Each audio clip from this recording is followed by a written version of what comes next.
안녕하세요. 서대문 구립이진아 기념도서관에서 주관하는 방구석 유럽 여행의 역사편을 맡은 유로 자전거 나라의 김성희 가이드입니다. 오늘도 만나 뵙게 되어서 반갑습니다.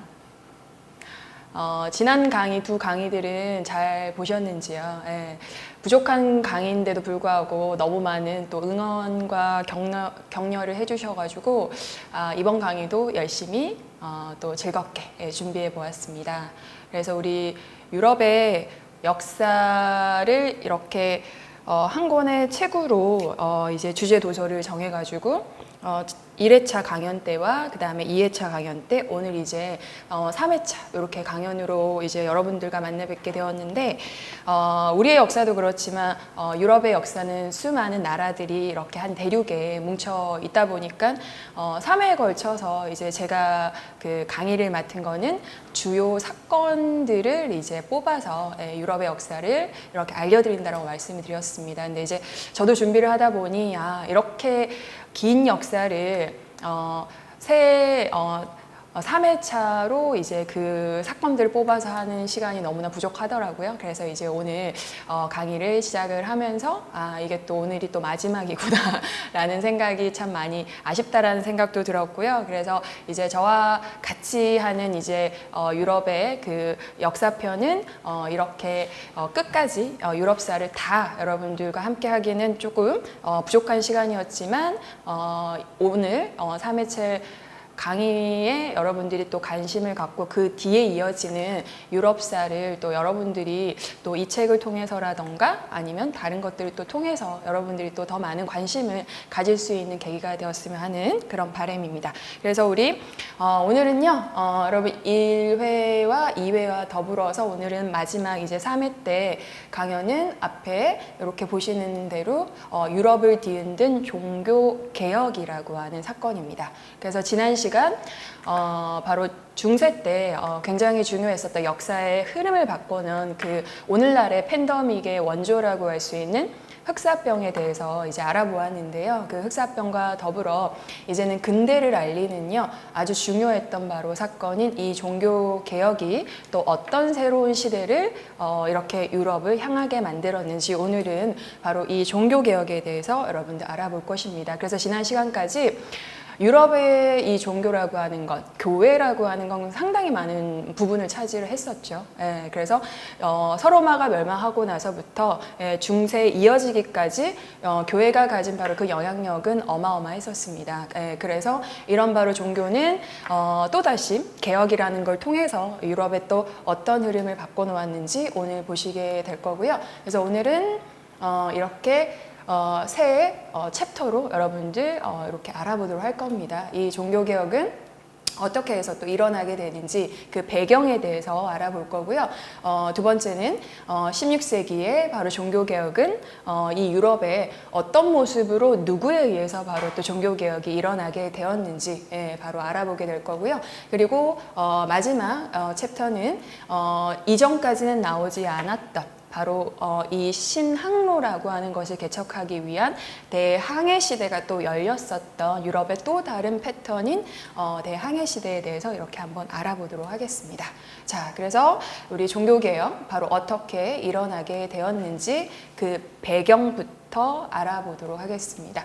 자, 우선 배경을 알아보기 전에요. 우리 또 유럽에 흘러온 이 바로 역사의 분기점을 다시 한번 제가 짚어드리도록 하겠습니다. 우리 지금 살고 있는 현재 시점은 지금의 현재 시점을 어떤 시대다라고 사실은 구별하지 않죠. 그래서 그 이후에 후대의 바로 학자들이 여기까지가 바로 분기점이다라는 것을 후에 바로 이렇게 정하게 됩니다. 그래서 우리 1회 때 여러분들이 바로 만나보았던 그리스와 그 로마 시대, 그 로마 제국의 서로마가 멸망하던 시점인 바로 이 476년까지를 고대, 유럽의 고대라고 바로 이렇게 구분을 지었었고요. 그리고 서로마가 멸망한 바로 그 시점부터 약 1000년간의 시간, 그리고 또 다른 로마인 비잔틴 제국인 동로마가 멸망하기까지 1453년까지를 바로 중세 시대라고 이렇게 일컬었습니다. 근데 그 중세 시대를 알리는 것이요, 우리 지난 시간에 여러분들 만나보았던 르네상스 시대가 열리면서요, 그 근대가 시작이 되었다. 그래서 이 중세가 끝나면서 바로 이제 또 근대가 시작이 되었다라는 그 바로 분기점들을 여러분들 다시 한번 이렇게 여러분들이 한번 머릿속에 집어넣으시는 게 좋으실 것 같습니다. 그래서 지난 시간 근대 시작을 알려주는 바로 이 르네상스, 사실상 유럽에 있어서 그 오랜 중세를 끝내고 새로운 시대를 알려주는 아주 중요했었던 바로 여러분 사건이죠. 그래서 그 흑사병이 또 역설적으로 바로 이렇게 불러오게 만들었던, 도래하게 되었던 게 바로 이 르네상스 시작이었었고요. 제가 지난 시간에 재생과 부활이라고 하는 그런 뜻으로 이 르네상스가 시작이 된 거는 이 유럽에서도 바로 이탈리아였었다. 그 이탈리아가 시작이 된 거는 여러 가지 바로 이유가 있었겠지만요. 재생과 부활이라는 뜻을 담고 신중심이었었던 이 중세에 흑사병과 십자군 전쟁을 겪으면서요, 사람들은 과연 신은 존재하는가? 왜냐하면 십자군 전쟁 때 그 파레라고 하는 그 많은 원정 중에서 1차 전쟁을 제외하고는 바로 이 카톨릭이 모두 다 패했었던 전쟁이죠. 그리고 흑사병도 마찬가지고요. 흑사병 때 인구의 거의 여러분 3분의 1의 인구가 목숨을 앗아갔던 그 바로 팬데믹의 원조였는데 당시 바로 교회는 아무것도 해줄 수가 없었습니다. 그러니 사람들은 과연 신은 존재할까? 그런 의구심을 갖게 만든 것 또한 바로 이 시기였었습니다. 그러다 보니 다시 신 중심이 아니었던 그 이전의 시대요. 바로 그리스의 수많은 우리 인간의 본성에 대해서 탐구했었던 바로 그 그리스로 돌아가자, 다시 그것을 재생하자라고 했었던 것이 바로 르네상스였었다. 그래서 이탈리아는 로마 제국에 여러분 그 많았던 유적이라던가 유물들이요 그대로 남아져 있었죠. 그래서 그런 거에 의해서 그때 당시에 다시 관심을 갖고 폐허가처럼 되어져 있었던 것을 굉장히 많이 여러분 보존시키고 복원을 하는데 또 힘을 썼었던 게 이 이탈리아의 르네상스 시기였다라고 여러분 보시면 되겠습니다. 그리고 이탈리아는 지금의 이탈리아가 하나의 나라가 되기까지는요 굉장히 오랜 시간이 걸렸습니다. 그래서 아까 서로마가 멸망을 하고 나서는 여러분들이 이탈리아를 여행을 가시게 되면 로마와 피렌체, 이 베네치아, 밀라노라고 하는 도시는요 이때까지만 해도 하나의 나라가 아니라 그냥 도시 국가라고 하는 형태를 가지고 있었죠. 그리고 이탈리아 하면은 지중해 교육을 통해서 상업이 굉장히 발달했었고 도시들이 이렇게 굉장히 발달을 했었습니다. 그러다 보니 자유로운 분위기로 이 르네상스 시대 때 누가 존재했었다라고 말씀을 드렸었냐면 뛰어난 바로 예술가를 후원하는 바로 후원자들이요. 그러다 보니까 개인을 굉장히 중요시하고요. 왜냐하면 중세에는 개인보다는 단체를 더 중요시 생각을 했었었고 개인에 뛰어났었던 그런 바로 이런 솜씨들을 발휘할 수가 없었었던 시대입니다. 그런데 이 르네상스는 이 후원자들이 내가 돈은 얼마든지 줄 테니 너희들의 뛰어난 실력을 뽐내거라 라고 했었던 이런 자유로운 분위기가 이렇게 형성이 되어서 인문주의도 발달이 되고 특히나 문학과 예술이 발달했던 시기가 바로 이때였다라고 여러분들 보시면 되겠습니다. 그리고 동로마와 이탈리아는 제가 아까 말씀드린 지중해 교육을 하다 보니까요 자연스럽게 동로마에 남아져 있었던 그리고 보존하고 있었던 바로 이런 고전 문헌들을 자연스럽게 접할 수가 있었었고 나중에 동로마가 멸망하고 나서는 뛰어났던 이 비잔틴의 학자들이 이탈리아로 대거 여러분들 망명해 왔다라고 보시면 됩니다. 그래서 제가 르네상스를 다시 한번 여러분들에게 이렇게 이야기를 해드리는 것은요 이 종교개혁이라고 하는 것은 이 르네상스의 사상이 또 굉장히 많은 영향을 끼쳤기 때문입니다. 신 중심이었던 바로 이 중세와 다르게요.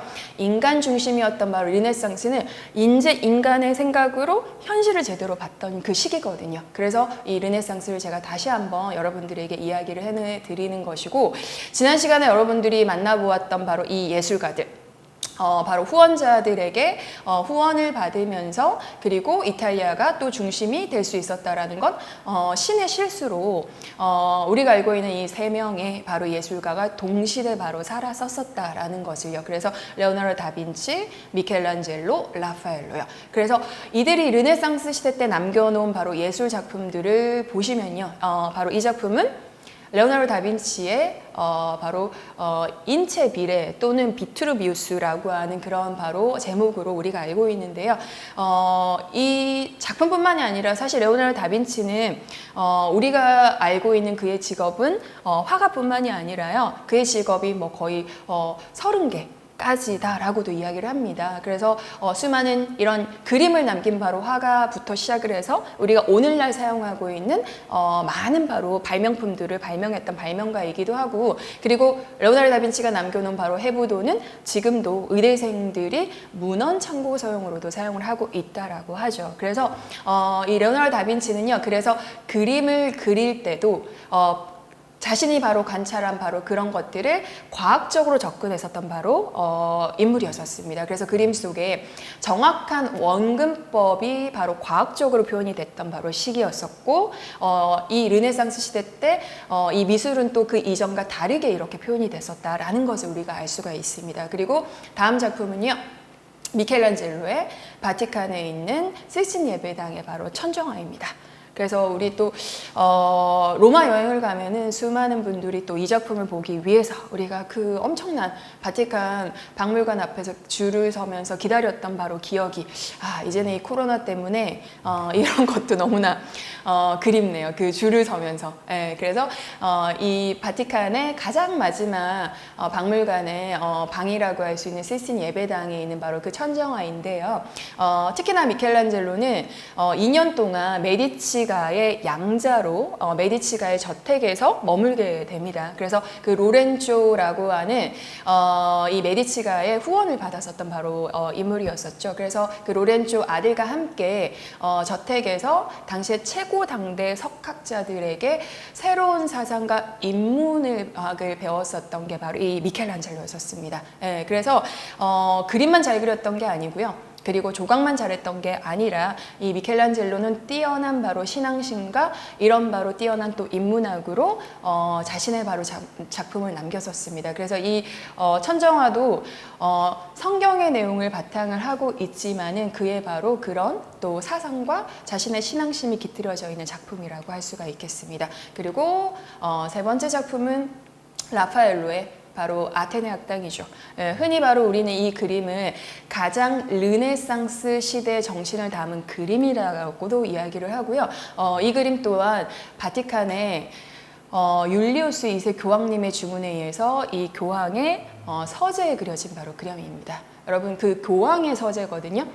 보통 흔히 생각을 하면 교황의 서재라면 예수와 12제자가 그려진다거나 아니면은 성경의 어떤 내용을 그리지 않았을까, 또는 성모 마리아를 그리지 않았을까라고 한 생각이 들기도 한데, 교황의 서재에 라파엘로는 50명이 넘는 그리스 시대 때 가운데 보면 플라톤과 아리스토텔레스를 중심으로 한 바로 이런 아테네 학당이라고 하는 그림을 그렸던 것 또한요, 르네상스 시대의 정신이 담겨져 있다라는 것을 우리가 알 수 있겠습니다. 그래서 우리 세 천재들의 작품을 통해서도 르네상스 시대는 바로 이러한 정신으로 화가들 또한 바로 그때 시대 정신을 담아서 예술 작품으로 남게 된 바로 이탈리아의 르네상스 시대의 산물은 바로 이 미술 작품이다 라고 여러분들 볼 수가 있겠습니다.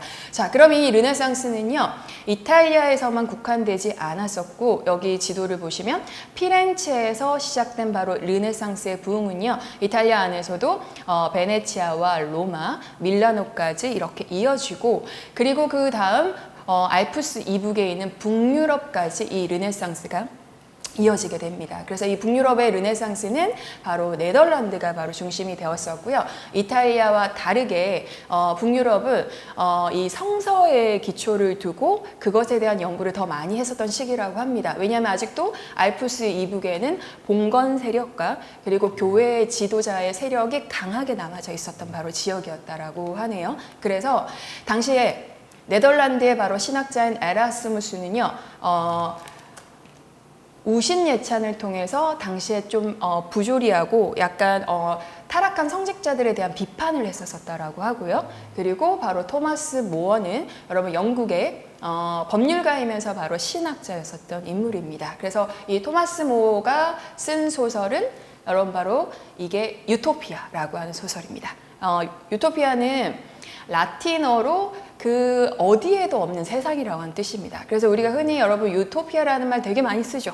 네, 그래서 유토피아는 뭔가 그냥 막연히 생각해 보면은 좀 그 이상적인 현실과는 다른, 그리고 좀 파라다이스 같은 그런 느낌이 되는데 실제로 라틴어에도 어디에도 없는 그런 이상적인 세상을 뜻하는 그런 말에서 나온 바로 단어라고 하네요. 그래서 당시에 이 부조리한 현실을 조금 안타까워하면서 영국의 그런 당시에 영국의 부조리한 현실, 이제 그런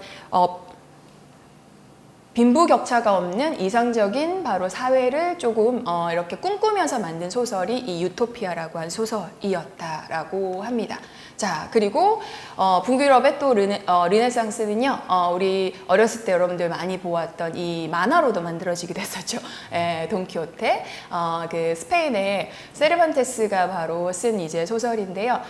몰락하는 중세 시대 때 이 기사를 풍자해서 바로 이렇게 만든 그런 이제 재미난 이야기였었죠. 그리고 또 당시에는 섹스피어가 이렇게 햄릿부터 시작하는 많은 희곡들을 남긴 게 이때였었다라고 보시면 됩니다. 그래서 이렇게 쭉 북유럽의 르네상스 시대 때 남겨진 것들을 보시면 이탈리아와는 또 다르게 이렇게 르네상스가 또 발달되고 있었다라는 것을 볼 수가 있고, 그림도 보면은 아까 우리 세 천재가 남겨놓은 작품하고 좀 많이 다르죠. 네, 그래서 이 화가는 네덜란드의 바로 화가인 바로 우리 브리엘인데 지금 보면은 우리 농민들의 삶, 그리고 서민들의 삶, 이런 것들을 그때 당시에 또 이 이탈리아와 서유럽과는 다르게 이렇게 남겨졌었던 바로 작품이라고 볼 수가 있겠습니다. 자, 그리고 구텐베르크를 통해서요, 그때 구텐베르크가 바로 고안한 활판 인쇄술로 재질술로 이제 이런 새로운 사상들이 널리 퍼지게 되는데 또 이바지를 했다. 가장 크게 기여를 했다라는 것은 아무래도 여러분 이 구텐베르크가 고안한 활판 인쇄술일 것 같습니다. 그래서 이런 사회적인 분위기는요, 아무래도 중세와는 굉장히 많은 다른 분위기였었고, 이런 바로 사상들과 또 많은 뛰어난 예술가들과 문학가들로 통해서 아마 사람들의 생각은 서서히 이렇게 변화가 되고 있었던 시점이다라고 볼 수가 있겠습니다. 그래서 이 성경이요, 바로 당시는 여러분 성경이요 아주 값비싼 그 양지라고 하죠. 거기에 쓰여져 있었는데, 그래서 성당조차도 성경의 한 권을 다 가지고 있지 못할 정도로 굉장히 값비쌌었다라고 하죠. 그래서 지금 이 성경이 구텐베르크가 바로 인쇄술로 여러분 이렇게 만든 그때 당시 구텐베르크의 성경이었다라고 합니다. 그래서 이렇게 인쇄술까지 발달이 되었던 시기였는데, 자, 그러면 이 르네상스의 영향을 받아서 종교개혁은 또 다른 어떤 시대적인 배경이 있었는지를 더 여러분들 알아보도록 할게요. 그 첫 번째가 중세 시대에 있었었던 바로 그 시분제도가 흔들리고 있었습니다. 그래서 우리 지난 시간에 이런 피라미드 구조였던 것을 우리가 여러분 우리 함께 이렇게 보았었죠. 그래서 이때는 태어나면요, 여러분이 신분이 정해져 있었어요. 노력해서 내가 나중에 어떤 사람이 되어야지 이런 게 아니었었습니다. 그냥 태어나면 자신의 신분이 정해져 있었는데 바로 이 시기부터 이제는 노력하면, 그래서 제가 지난 시간에 여러분들에게 알려드린 그 신흥 세력, 상인 계급이라던가 전쟁 때 나가서 그 명예를 얻고 그 다음에 그 돈을 벌어 도시를 장악을 했었던 오늘날의 스티븐 잡스와 같았었던 그런 바로 인물들이 이때부터 바로 유럽에도 나오기 시작을 했었다. 그래서 흔들리는 신분, 이 계층들이 또한 여러분들 종교개혁을 또 일으키는 또 하나의 배경이 될 수 있겠다라고 할 수 있고요. 그리고 중세시대 때는 여러분 조그만한 촌락, 제가 지난 시간에 장원이라고 하는 그 촌락 안에서 영주와 함께 이런 조그만한 촌락에서 바로 이렇게 생활을 했었었는데 이제 여러분 그 흑사병으로 인해서 인구가 급격히 줄어들고, 그 다음에 농민들은 살기가 어렵고, 그 다음에 물가가 상승을 하고 난 바로 이 농민들은 도시로 가서 살기를 원했었습니다. 하지만 도시로 간다라고 해서 모든 것이 다 해결되지는 않았죠. 네, 그래서 이렇게 이때부터 형성된 바로 도시의 모습인데, 이 도시 안에 살았어도 이 농민들은 여전히 여러분 빈민층이었었습니다. 그러다 보니 불만은 더욱더 높아져 갔고요. 그리고 종교개혁 또한 도시에서 일어나게 됐던 이 배경 중에 하나가 이 농민들의 바로 삶이 굉장히 어려워졌었기 때문이다라고 봅니다. 자, 그리고 세 번째는 아까 제가 말씀드린 흔들리는 질서 속 안에 부르주아가 등장을 했었습니다. 네, 그래서 이제는 열심히 일해서 돈을 벌면 이 아까 성곽 안에 이 부르주아라고 한 뜻이요, 여러분 부르고라고 한 뜻이 성이라고 한 뜻이거든요. 그래서 성 안에 사는 사람들이란 뜻이고, 그러면 이거 중세시대 때 봉건제도랑 뭐가 다르나요? 라고 할 수가 있어요, 여러분. 우리 그 중세시대 때 이런 성벽을 둘러치고 영주의 보호 아래에서 살았던 것 또한 여러분 바로 성 안이었었거든요. 근데 부르주아와 다른 것은 영주 보호 아래에서 살고는 있지만 영주의 보호를 받지만 자유롭게 여러분이 그들이 상업을 할 수 있는 그런 새로운 계급이 바로 부르주아라고 보시면 돼요. 그래서 이런 또 새로운 계급인 부르주아가 등장을 했었던 것.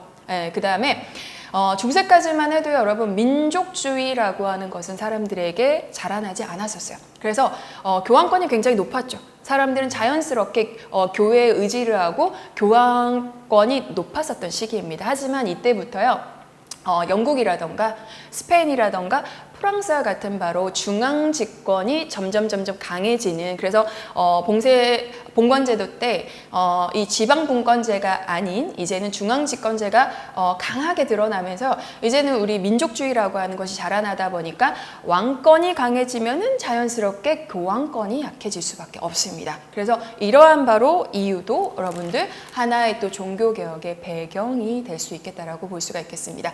자, 그리고 이 종교개혁을 또 만든 이제 여러 가지 이유 중에 또 아주 여러분 중요한 이유로 차지하는 게 바로 이 교회의 대분열이라고 할 수가 있겠습니다.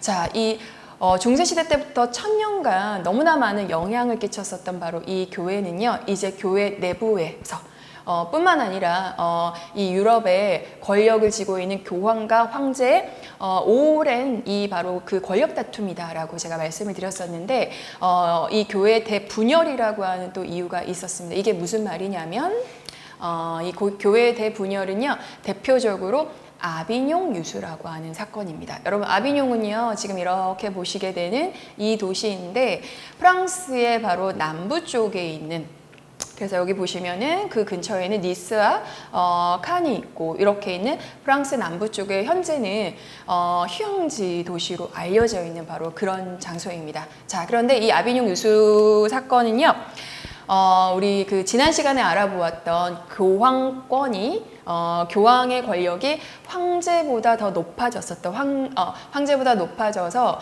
교황의 권력이 전성기를 이루었던 바로 그 사건이 11세기의 카노사라는 굴욕이었었습니다. 그런데 이 아비뇽 유수 사건은요, 그와 반대로 교황이 황제에게 무릎을 꿇는, 그러니 교황권의 그 교황의 권력이 추락하는 바로 그 사건이 이 14세기 때 일어났었던 아비뇽 유수라고 할 수가 있겠습니다. 자, 그래서 이 아비뇽 유수는요, 당시에 프랑스의 왕이었었던 이 필리프 4세와 당대의 바로 교황이었던 보니파키우스 8세 간에 일어났었던 바로 그런 사건인데, 이 국왕 필리프 4세는요, 자신의 왕권을 점점 강화시키고 있었고, 반대로 이 또 보니파키우스 8세는 전형적인 보수적인 바로 교황이었습니다. 그래서 이 교황은 국왕보다 교황의 권력이 더 높아야 된다, 절대 권력이어야 된다라고 한 이런 생각을 갖고 있었던 사람인데, 이 또 그거에 대항해서 필리프 4세는 자신의 왕권을 더 강화하기 위해서 둘의 갈등을 시작이 됩니다. 자, 그 둘의 갈등의 문제는요, 바로 무엇이었냐면 돈 문제였었어요. 자, 어떤 돈 문제였냐면 세금을 징수하고 부과하는 과세권 때문이었는데, 여러분 그때 우리 중세 때 알아보았던 그 토지, 교회가 갖고 있는 토지는 거의 유럽의 5분의 1을 차지할 만큼 교회가 갖고 있었던 토지들은 굉장히 많았었습니다. 그런데 과세를 부과하는 거에 있어서는 교회는 해당되지 않았었어요. 하지만 이 프랑스의 국왕은 이제는 교회에게도 세금을 매겨서 그것을 자신의 나라에 전쟁을 나가는 바로 그것으로 쓰고 싶었던 겁니다. 자, 그런데 당연히 이 보니파키우스 8세는 교회에 과세를 하는 거는 반대를 했죠. 그래서 이렇게 이야기를 합니다. 교회에 과세를 하는 거는 나의 동의 없이는 절대 이루어질 수 없다라고 하는 칙령을 발표합니다. 예, 그러니 또 이 국왕 필리프 4세는 가만히 있을 수가 없죠. 교황이 그렇다라고 하면 나도 내가 하고 싶은 대로 할 거다. 그래서 원래 여러분 지금도 그렇지만요, 전 세계에 있는 모든 성당들의 우리 뭐 신자들의 바로 헌금부터 시작을 해서 이런 모든 것은 다시 교황청에 모아졌다가 다시 모든 성당에 이렇게 여러분들 나간다라고 합니다. 그래서 이때도 프랑스에 있는 모든 바로 이런 이 바티칸으로 보내진 교황청으로 보내진 바로 그런 이제 돈들을 이 필리포 4세가 차단시켜 버리게 됩니다. 예, 그러니 보니파키우스 8세는 교황청의 재정이 또 어려워지게 되고요. 예, 그러다 보니까 큰 타격을 바로 입게 되면서 이 필리포 4세를 이렇게 비난을 했다라고 합니다. 하느님은 국왕 위에, 왕 위에 교황의 권력이 있다라고 이렇게 맹비난을 했었다라고 하죠. 예, 그러니 당연히 또 이 필리포 4세는요, 가만히 있을 수 없어서 바로 최초의 삼부회라고 하는 것을 열게 되는데, 여러분 이 삼부회라는 건 무슨 말이냐면 대표자들, 그러니까 귀족, 그리고 성직자들, 그 다음에 도시의 대표자들이 모여서 바로 회의를 했던 겁니다. 내가 교회의 재산을 이렇게 쓰고 싶은데 나를 지지해 줄 거냐라고 하니까 만장일치로 이 필리프 4세를 지지를 해줬다라고 합니다. 그래서 그 힘을 얻어 이 필리프 4세는요, 보니파키우스 8세를 폐위시키기 위해서 당시 바로 이탈리아 남부에요, 아나니라고 하는 지방에 바로 휴가를 보내고 있었다라고 합니다. 참 교황님도 대단하시죠. 이런 갈등이 있었던 바로 와중에도 제가 봤을 때는 여름이었던 것 같아요. 예, 그래서 지금도 교황님도 마찬가지로 여러분 이탈리아 사람들, 유럽인들은 그 여름의 휴가를 굉장히 중요시 여기거든요. 예, 그래서 지금도 우리 로마 근처에는 교황님의 별장이 지금도 아직까지 있어서 8월마다 이렇게 교황님께서는 별장에 가 있기도 합니다. 그래서 아마 보니파키우스 8세도 이렇게 휴가를 보내고 있었는데, 이 휴가를 보내고 있다라는 것을 정부를 입수했었던 바로 아까 필리프 4세는 군대를 대동해서 보니파키우스 8세를 이렇게 잡아서 감옥에 가두게 되죠. 그래서 유폐시키려고 했는데 시민들의 반발로 보니파키우스 8세는 3일 만에 풀려나기는 합니다.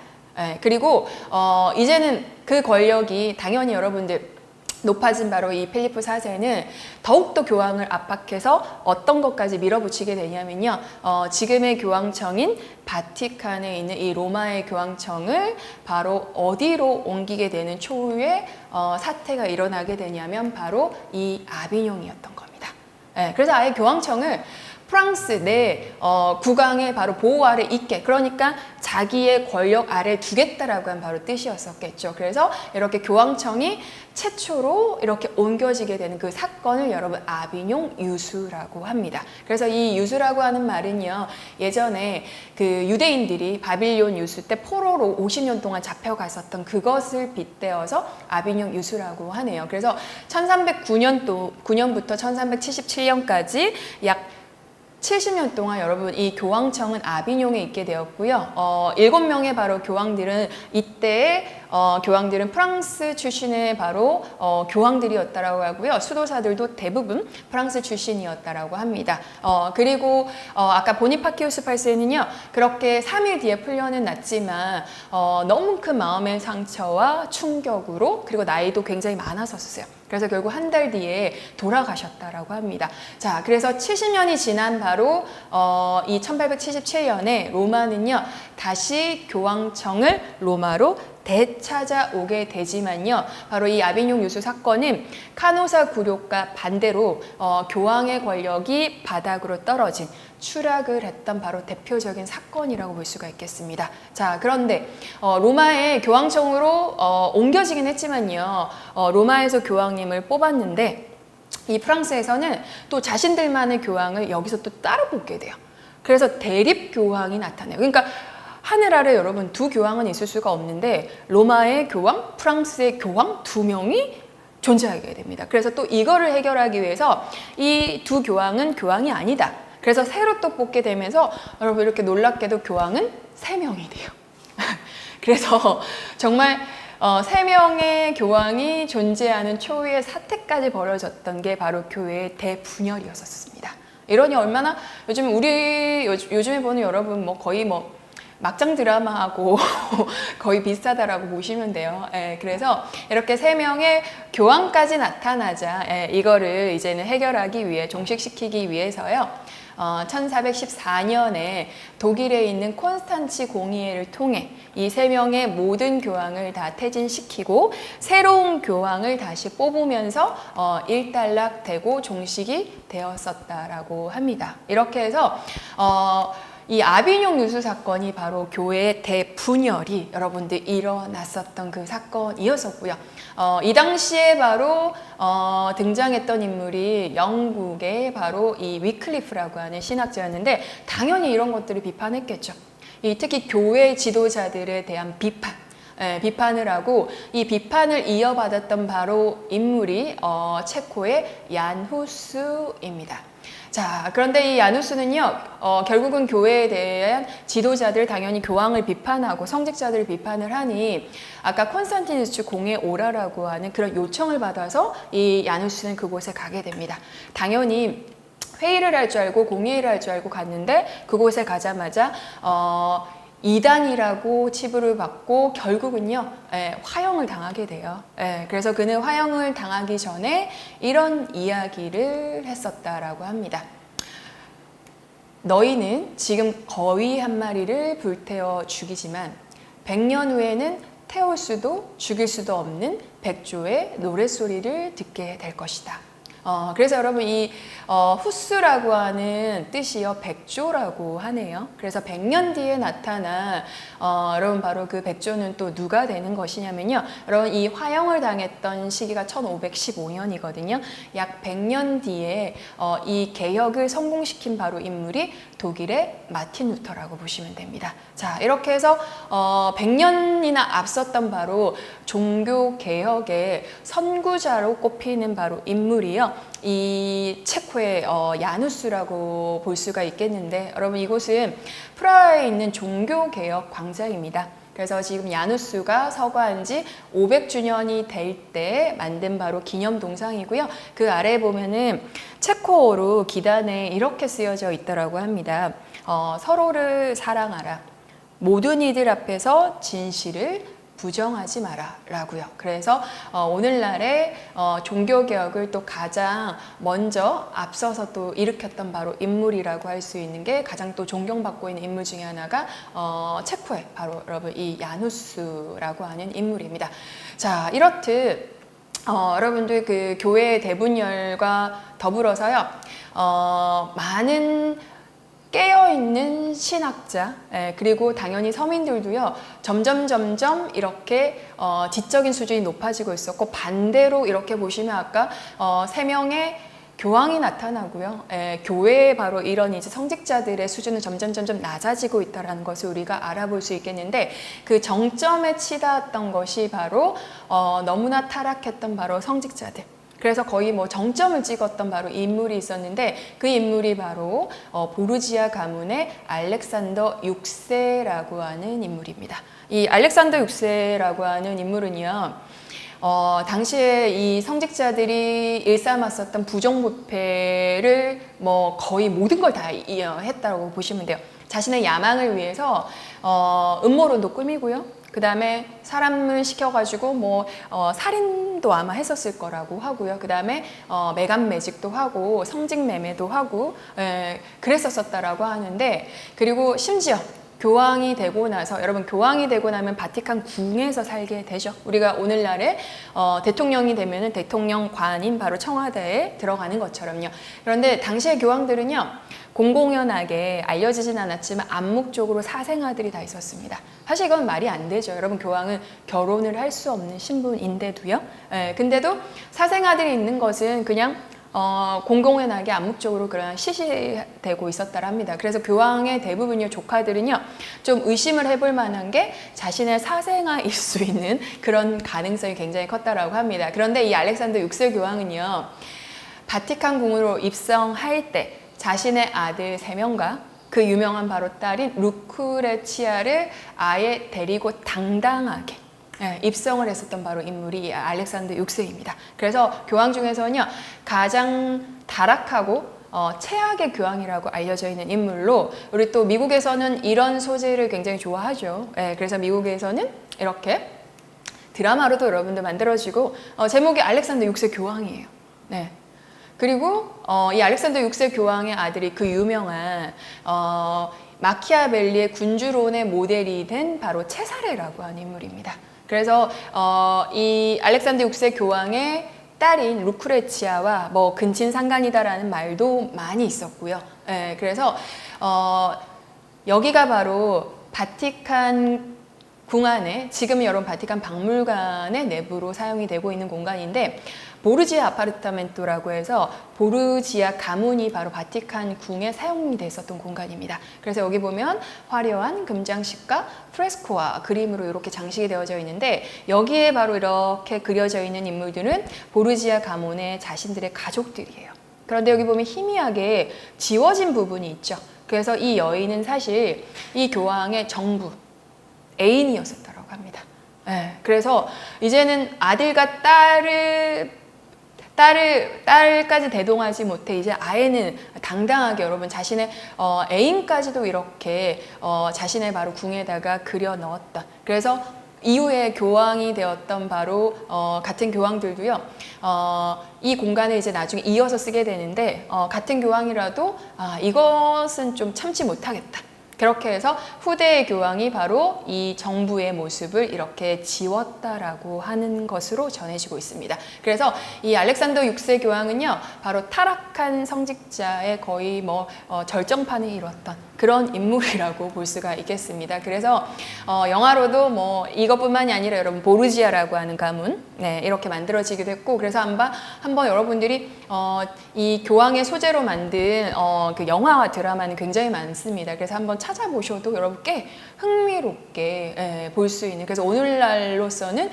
정말 있어서는 안 되는 그런 교황이었다라고 볼 수가 있겠습니다. 그러니 여러분, 이런 타락한 성직자들, 그리고 우리가 알고 있는 교회가 아닌 바로 이런 모습을 보고는요, 16세기 종교개혁이 일어나기 전에 이미 바로 사람들의 머릿속에는요, 또 깨어있는 바로 학자들은 아까 야누스처럼 이런 바로 성직자들에게 굉장히 많은 비판들을 하고 있지 않았을까요? 그래서 대표적인 바로 인물이 피렌체의 문학가 단테입니다.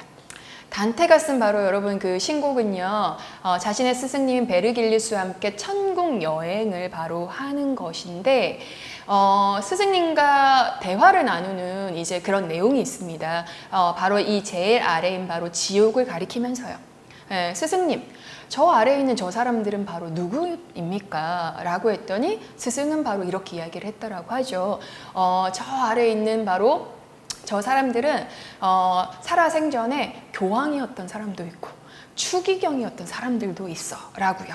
그래서 이렇게 16세기가 아니었던 바로 몇백 년 앞서서요, 사실은 이런 문학가들이 또한 이런 생각들을 사실은 계속해서 하고 있었다라는 겁니다. 그리고 또한 여러분 지금 오늘날의 교황님의 이름이기도 한 바로 아시시의 프란체스코 성인. 그래서 이 프란체스코 성인도 13세기에 바로 여러분 수도사였던 바로 인물인데, 보면은 굉장히 누추한 누더기와 같은 옷을 입고 원래 굉장히 부유했던 그런 집안의 아들이었었다라고 하죠. 하지만 그때 당시 이 프란체스코 성인도요, 베드로 성당에 가서 성직자들의 모습을 보고 굉장히 많이 회유를 하게 되고, 나는 저런 바로 성직자가 되지 말아야 되겠다라고, 그리고 내가 성경에서 보았던, 성서에서 보았던 그런 내용과는 달랐던 그런 모습에 자신의 그 부유함을 모두 다 버리고 이렇게 청빈으로 살았었던 그 몸소 이렇게 사람들에게 보여줬었던 인물 중에 하나가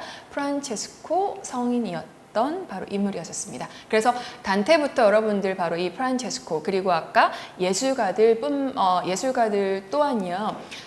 이제는 그 부조리하고 그 다음에 타락한 부정부패가 너무 심했었던 성직자들을 보고는 서서히 그때 함께 이렇게 열리고 있었던 르네상스적인 바로 생각, 이제는 더 이상 신 중심이 아니었던 거죠. 그래서 이제 인간의 사고로 현실을 바라보니 저거는 아닌 것 같아, 저거는 정말 이제는 아닌 것 같아 라고 하는 생각이 여러분들 이렇게 떠오르게 되고, 사람들의 생각은 점차 이렇게 커져만 갔다라고 보시면 됩니다. 그렇게 해서 본격적으로 여러분 이 종교개혁을 일으켰던 바로 나라와 인물들이 있었는데요. 그래서 우리 주제 도서에도 이렇게 나와져 있습니다. 3인 3색. 그래서 바로 첫 번째 인물은요, 마틴 루터고요. 그 다음에 두 번째 인물은 장 칼뱅이고, 그 다음에 마지막 인물은 헨리 8세입니다. 그래서 우리 마틴 루터는 여러분 우리가 알고 있는 독일이죠. 그 다음에 장 칼뱅은 여러분 프랑스 출신이고요. 그 다음에 헨리 8세는 너무나 유명한 바로 여러분 영국이죠. 이렇게 해서 유럽의 여러분 종교개혁은요, 이렇게 다양하게 각 지역에서 이렇게 일어나게 됐다라고 보시면 되겠습니다. 그래서 우리 앞서 봤던 그런 종교개혁의 배경을 통해서 본격적으로 바로 종교의 쇄신이 필요해서 개혁이 일어나게 됐던 인물은 바로 이 마틴 루터라고 보시면 되겠습니다. 여러분 마틴 루터는 독일의 아이슬레벤이라고 하는 아주 조그마한 그런 시골에서 태어났었던 바로 인물인데요. 원래는 법률가가 되기 위해서 법학을 공부를 하다가 돌연 수도사가 됐었던 바로 인물이라고 합니다. 그러면서 로마에 오게 됐던 건요, 마틴 루터가 27살이 되던 해에 수도 원장의 심부름으로 교황님에게 무언가를 보고를 하기 위해서 로마로 오게 되었다라고 합니다. 이 시골뜨기 여러분 마틴 루터가 로마에 왔었을 때 가장 놀란 것은요, 무엇을 보았을까요? 무엇을 보고 놀랐을까요? 거대한 바로 여러분 베드로 성당을 보고요? 아니요? 이걸 보고 놀랐다라고 하세요. 여러분 이게 뭐냐면 무화과하고, 여러분 이건 바로 이탈리아에 너무나 많은 여러분 올리브죠. 그래서 북유럽은 아무래도 여러분들 그 서유럽보다는 해도 많지도 않고요. 그래서 이탈리아는 너무나 그 좋은 기후로 늘 이렇게 농작물이 풍부하죠. 그래서 그 자신의 나라에서 볼 수 없었던 엄청 큰 무화과, 그 다음에 이렇게 큰 올리브가 있었나? 라고 해서 사실 마틴 루터는 로마에 와서 가장 먼저 놀란 거는 이런 걸 보았던 것이라고 합니다.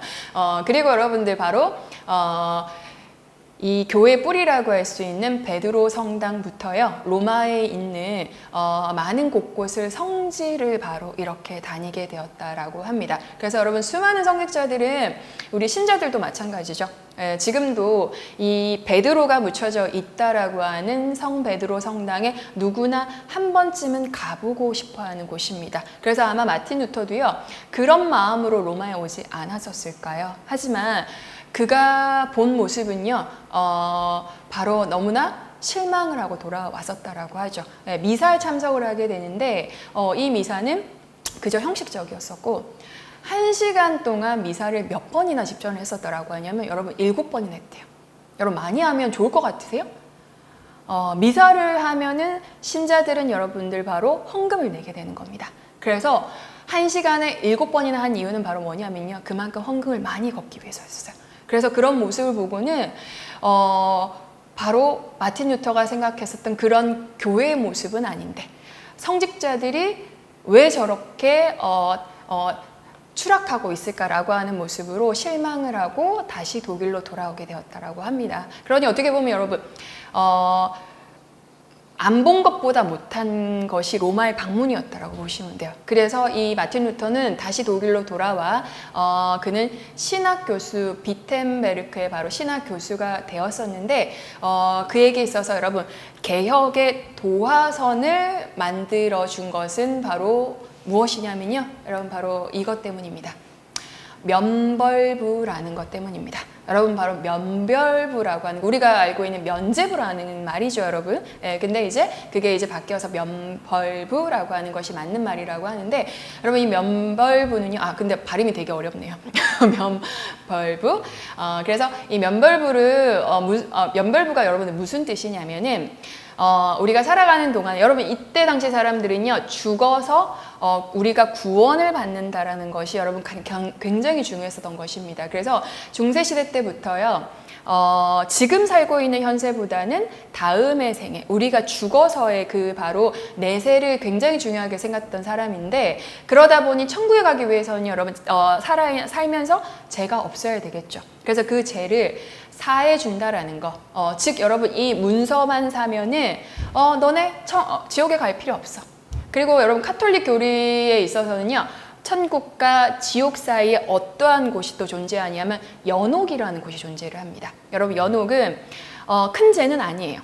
그런데 내가 거짓말을 할 수도 있는 거고요. 그 다음에 사소한 죄를 지을 수가 있죠. 예, 그러면 이런 죄를 지었을 때 연옥에 머물러서 그 죄를 정화하고 가야만 된다. 그래야지만 천국으로 갈 수 있다라고 하는 그런 바로 단계가 연옥입니다. 그래서 오늘날에는 우리 성당에 다니는 사람들 보시면은 고해성사하죠. 예, 그러면 내가 지은 죄를 신부님께 바로 고하고, 그거를 어떤 식으로 내가 그 죄에 대한 바로 죄값을 받게 됩니다. 그걸 이제 카톨릭 용어로는 보속이라고 하는데, 뭐 그걸 돈을 내라고 하진 않죠, 여러분. 신부님께서 하시는 거는 돌아가서 자매님 성경의 어떤 구절을 10번 읽으십시오 라고 하는 게 여러분들 바로 그때 당시에 그 죄를 사해 주는 것이었었습니다. 지금이요.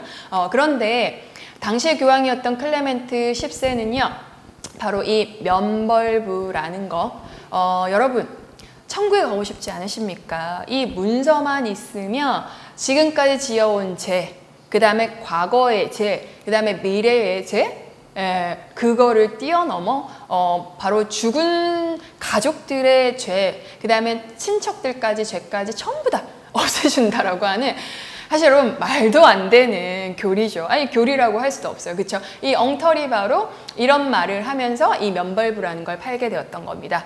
그래서 여러분 왜 이 면벌부를 팔았냐면요, 바로 이 베드로 성당을 건립하기 위해서입니다. 여러분 베드로 성당은 로마에 기독교가 공인이 되고 나서 콘스탄티누스 황제에 의해서 약 1000년 전에 바로 4세기경에 이 성당이 지어졌었죠. 지금의 이 모습이 아니었었습니다. 그런데 1000년 동안 서로만은 멸망하고 많은 약탈과 이 성당은 허물어지기 직전이었습니다. 그리고 아까 아비뇽 유수 사건으로 안 그래도 교회의 권력이 이렇게 점점 추락하고 있는데, 성당도 너무나 여러분들 이렇게 좀 작고 허물어지기 직전인 거예요. 그래서 베드로 성당을 새롭게 건립하기 위해서 신자들의 헌금을 받는 것도 모자르다. 그래서 여러분 생각해낸 아이디어가, 교황의 아이디어가 바로 천국으로 가는 프리패스인 바로 면벌부 판매였었던 겁니다. 자, 그래서 이 면벌부를요 가장 먼저 대대적으로 판매한 지역이 바로 어디냐면요, 독일이에요, 여러분. 그때 당시는 바로 신성로마 제국이요. 그래서 지금 이 신성로마 제국은요, 로마를 제외한 여기 이탈리아의 북부 지방을 포함한 현재 여러분 독일이라고 보시면 됩니다. 그런데 이 영국과 프랑스하고 다르게 영국과 프랑스는 점점 왕권이 되게 강력해지고 있었거든요. 그런데 이 신성로마 제국은 정치도 분열되어져 있었고, 교황이 보기에는 프랑스하고 영국에 비해서는 좀 만만해 보였던 겁니다. 그래서 자신의 그런 이제 높은 사제직도, 고위 사제직도 돈으로 여러분 팔았고요. 그래서 면벌부라는 걸 가장 대대적으로 판매를 다니면서 한 거예요. 여러분 면벌부 사세요. 천국으로 갈 수 있습니다. 그래서 개혁의 도화선을 만들어준 것이 바로 이 면벌부 판매였던 겁니다. 그러니 마틴 루터는요, 이제 참다 못해. 이 엉터리 교리로 사람들을 현혹시키는 것은 도저히 참지 못해서요, 바로 마틴 루터가 레오 10세 교황에게, 교황님, 그 엉터리 말도 안 되는 거 이야기하지 마시고 당장 교황직에서 내려와라 라고 하는 바로 이때부터 교황과 마틴 루터의 항쟁이 시작이 됐던 겁니다. 그래서 클레멘트 10세 교황에게 이 마틴 루터는요, 95개조로 아주 조목조목하게 교황님 그래서는 안 됩니다. 예, 한마디로 여러분 말도 안 되는 말 하지 마시고 교황직에서 물러나십시오 라고 하는 여러분들 말을 굉장히 존중하고 그리고 아주 학식적으로 여러분들 이렇게 조목조목 따져놓은 게 95개조 반박문이라고 볼 수가 있겠습니다. 그래서 그 95개조 중에서요 제가 몇 가지 이렇게 면벌부에 해당되는 것만 제가 이렇게 추려봤는데 1조에 이렇게 쓰여져 있죠. 여러분 예수 그리스도께서는 회개하라 라고 말씀하신 것은 주님을 믿는 신자들이 전 생애를 통해 깊이 뉘우쳐야 한다라고 하는 의미이다. 그리고 5조에는요. 교황은 그 직권 또는 교회법의 위세로 부과된 형벌 이외의 어떤 벌이든지 용서할 힘이나 뜻을 지니지 못한다. 그리고 32조에는요. 여기 제가 이제 면죄부라고 되어져 있는데 예전에 이제 그렇게 여러 많이 번역이 되어서 제가 이렇게 써놨는데 면벌부로 읽을게요. 면벌부에 의하여 자신의 구원이 확실하다고 스스로 믿는 사람은 그것을 가르치는 사람들과 함께 영원히 저주를 받을 것이다. 라고 하는 것이요. 네, 그래서 이런 이제 반박문은요, 독일 바로 이 비텐베르크 교회의 성문에 바로 붙여지면서 여기만 드나드는 사람들만 보았다면 여러분 이 파급 효과가 크지 않았을 텐데 바로 구텐베르크의 그 인쇄술 때문에 여러분 이 독일의 전역에 퍼지는 건 정말 순식간이었다고 보면 돼요. 그런데 아까 클레멘트 10세 교황은요 바로 루터에게 뭔가 조치를 취하지 않았고요. 7개월 동안이나 방치를 해뒀대요. 그러니 여러분 독일 전역에는 얼마나 많은 사람들이 이 95개조의 반박문을 읽었을까요?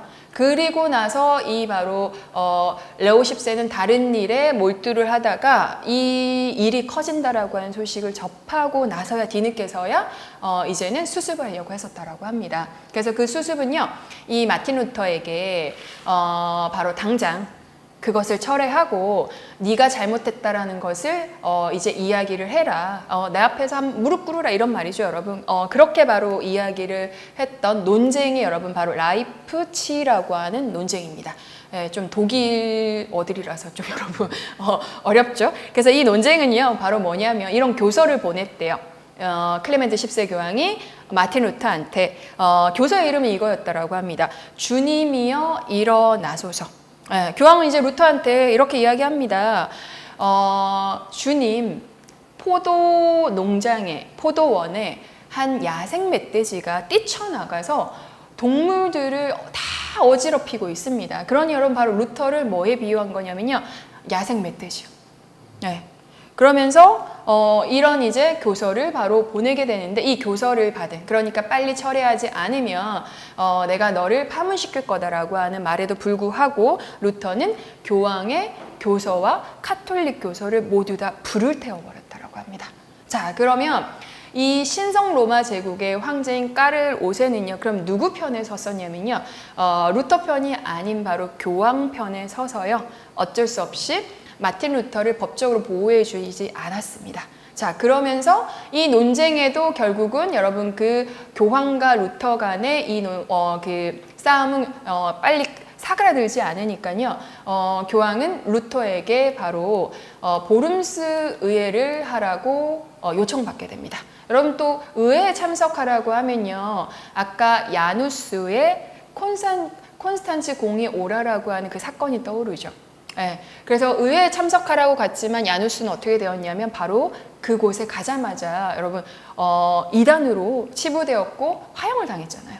네, 그래서 어떻게 보면 이 마틴 루터도요 목숨 걸고 보름스 의회에 갔다라고 보시면 됩니다. 그래서 나중에 이 보름스 의회에 갔던 바로 이 마틴 루터를 보고는요 영국의 한 역사학자가 이런 이야기를 하죠.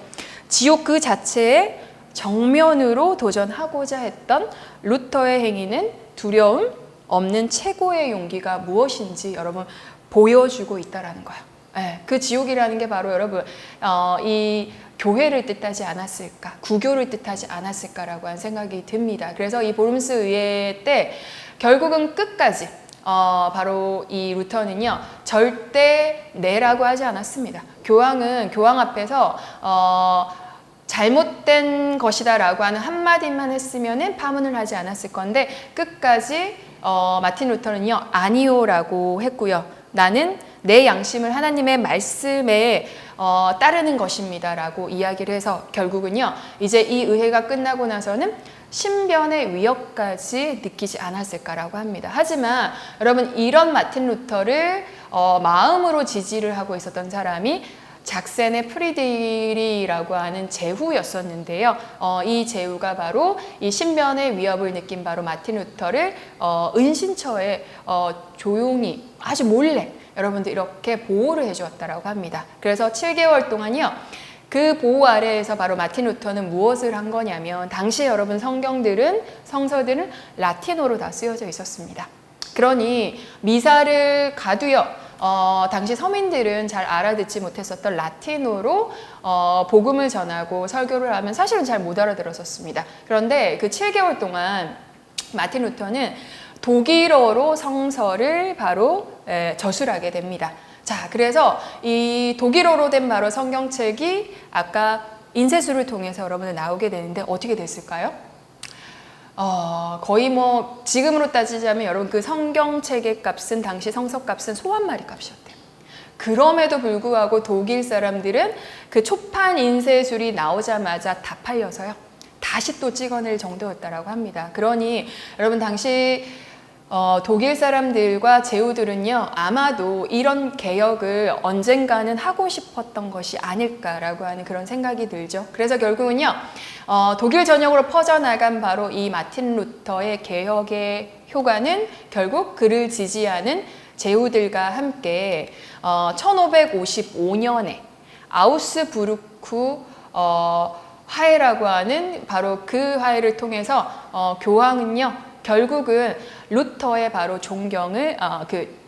종교를 인정해 주게 됩니다. 그래서 오늘날에 여러분 우리가 알고 있는 개신교요.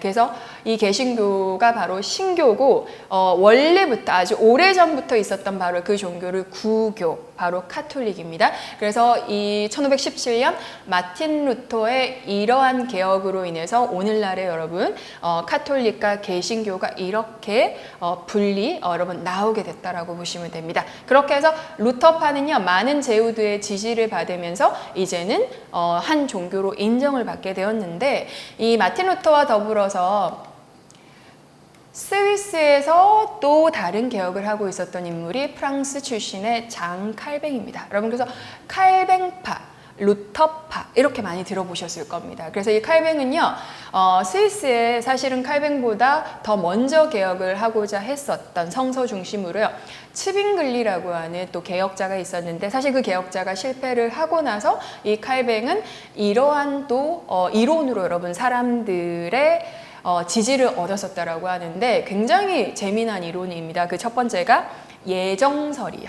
여러분, 예정설은요, 바로 모든 게 다 예정되어져 있다는 말인데, 뭐가 예정이 되어져 있다는 말이냐면, 우리의 구원은 이미 신이 태어날 때부터 예정을 해 놨으니까 우리가 어떻게 노력으로 바꿀 수가 없다. 그러니 그 예정대로 열심히 살아야 되고 열심히 근명성실하게 살아야 된다라고 하는, 그게 바로 여러분 예정설이었었고요. 그 다음에 또 하나가 직업소명설입니다. 이건 뭐냐면 당신이 갖고 있는 직업 열심히 근면성실하게 행하라. 그래서 우리 학생들이 갖고 있는 소명이라면 공부 열심히 하는 거예요. 그 다음에 저 같은 경우는 열심히, 여러분 또 저는 이렇게 일을 하는 거예요. 그래서 당신들이 갖고 있는 그 직업, 그래서 열심히 해서 근명성실하게 해서 부를 축적을 하면서 그렇게 살면은 언젠가 구원을 받는 그 길로 바로 이렇게 가게 될 것이다. 그래서 여러분 이러한 이론은요, 신기하게도 누구에게 지지를 받게 되냐면 상공업자들이요.